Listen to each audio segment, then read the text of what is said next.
2 cell बेटा, एक 5 का एक 10 वोल्ट, एक comparison, compare using the potentiometer wire, length है 400 सेंटीमीटर। देन मैं थोड़ा सा आपको पोटेंशियोमीटर का एक डायग्राम ड्रॉ करके कॉमन सेंस कैसे आना चाहिए डायग्राम ध्यान में रही तो वो बात कर रहा हूँ, ठीक है। चलिए, सबसे पहले सर मेरे पास बैटरी होगी, हाँ, बाद में की होगी सर, हाँ, ये ठीक है,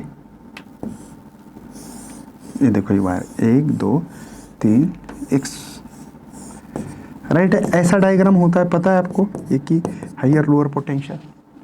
यहाँ 2 सेल लगाए और अब कंपेयर करना है बेटा इसको। पहला सेल होगा ये,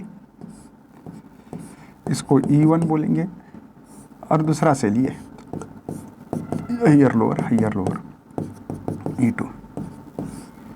ये है ग्लाहनामीटर, ठीक है, और ये कहीं बैलेंस होता होगा। पहला सेल का माप है भाई 5 वोल्ट और दूसरे का होगा 10 वोल्ट।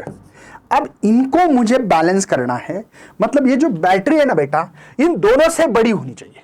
अब पहला बैटरी रन पोटेंशियोमीटर 8, आपको लगता है कि ये 8 हो सकता है क्या? नहीं, क्योंकि ये बड़ी है।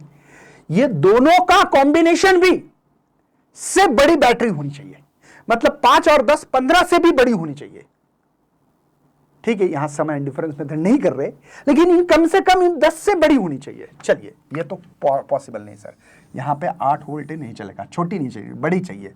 नेक्स्ट, बैटरी और पोटेंशियोमीटर वोल्टेज 2 देखो, आर एडजस्ट द पोटेंशियोमीटर।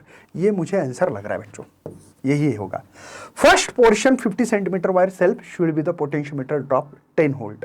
नहीं, 10 तो है, 10 से बड़ा होना चाहिए था, नहीं, ये भी नहीं, तो यही बी ऑप्शन। बैटरी जो होगी हमारी मेन सोर्स जो है वो 20 वोल्ट हो सकता है, हाँ, बड़ा ही होना चाहिए इन दोनों से।